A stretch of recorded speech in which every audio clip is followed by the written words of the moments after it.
Good afternoon. I hope that everybody's doing all right today on this wonderful Saturday. It's snowing here in Maryland. So, I know people probably wonder, why does she always take these most of her videos in her car? And I noticed that. I want to address it. But I was listening to Pastor Stephen Furtick probably a few days ago, and he was talking about how, we really don't need to go to church to feel God, or we don't really need to be in a building to be in the presence of the Lord. And he said your car can be your tabernacle. This car definitely is a tabernacle for me. I do a lot of praying in this car, a lot of thinking, a lot of crying, a lot of fussing. I be telling God, look, I don't like this work. I don't know who else you got to find to do it, but you got to find somebody else. I don't want to do it. But, that's where I get close to God. And that's what I want to talk about today. I want to talk to those people who are a little bit confused on how to talk to and hear from God. Now, we all probably have had a moment, or probably still believe that God is this mystical creature that no one's ever seen or no one's ever heard, like literally. And I can understand that. I grew up in church, so I was taught to believe beyond what I see. So that's a good point. But for a lot of people who haven't been raised in church or who don't practice religion, I have a solution. Now, for me, I don't necessarily hear a voice like you're hearing my voice right now.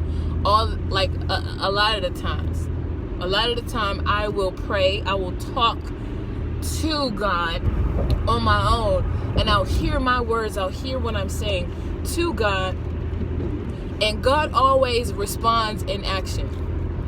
God always responds to me. He always, or she, whomever you think God is,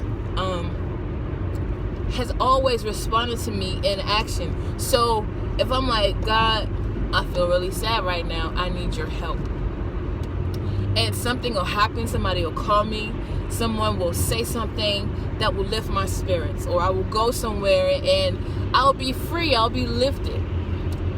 I think that we have to take the mysticism out of who and what God is. God is everything. God is everywhere. That's why God can use whatever God wants to use to minister to you, to answer that prayer, to answer whatever it is that you need, and even to help you, to correct you, to give you guidance. And because God is all things and everything can be used to answer whatever that prayer is that you have.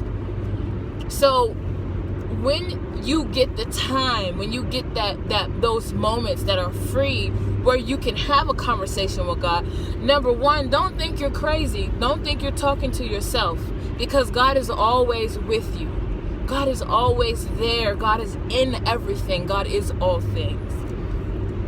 So I'm very, very relationship focused when it comes to God, because I believe that I am nothing without that connection to God, without my relationship to God, because people will always fail you.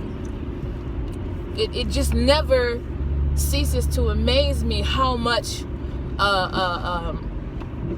faith we put in people sometimes, and that's not fair to them.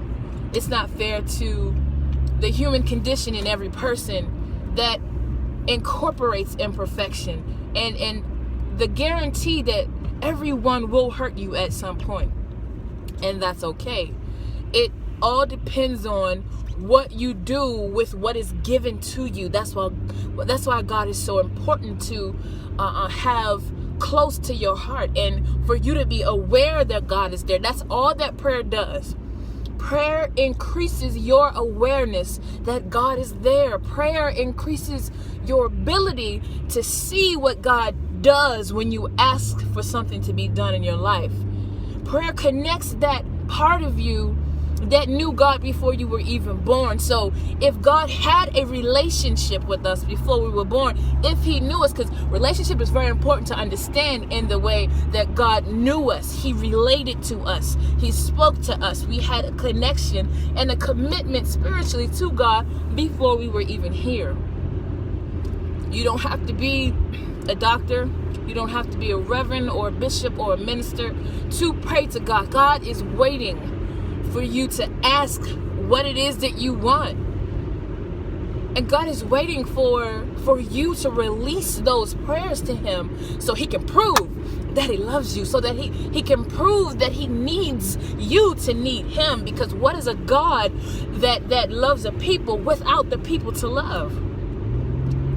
It makes me very excited to know that no matter where I am, no matter what I'm doing, or no matter what I'm going through, I have a resource that has everything that I need at any moment, everything that I could ever desire. People will never fulfill you the way that God will.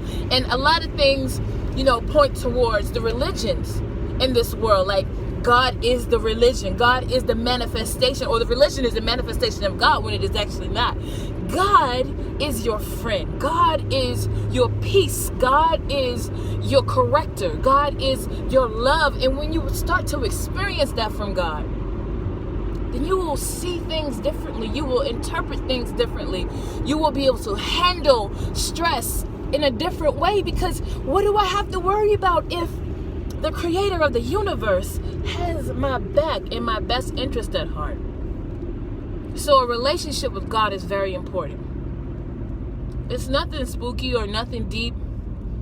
Just take 5 minutes a day. God, I'm thankful for this. I'm thankful for that. Always be grateful. Always show gratitude. But I just don't understand this. I don't understand that. And I'm a little irritated and frustrated with this or that because I don't think I should be here. I don't think I deserve. And then God will start to reveal things to you based on what you've released in conversation. Your relationship with God is the greatest relationship that you could ever have, because it will never end. It is eternal. It breaks the confines of our mind. And that's why a lot of people, they get frustrated when they pray, because they feel like they're not saying the right things, or that God is not listening. God is always listening. You just have to watch for his response. So I hope this helps you and creates a push for you to want to have a relationship with God. That it creates a desire to want to understand God and to want to understand the love of God for your life and for you as a person. I feel happy about that. And I hope that this blessed you. I hope that you start to exercise your right as a child of God to have that relationship with him. God bless you. I love you. Have a good day.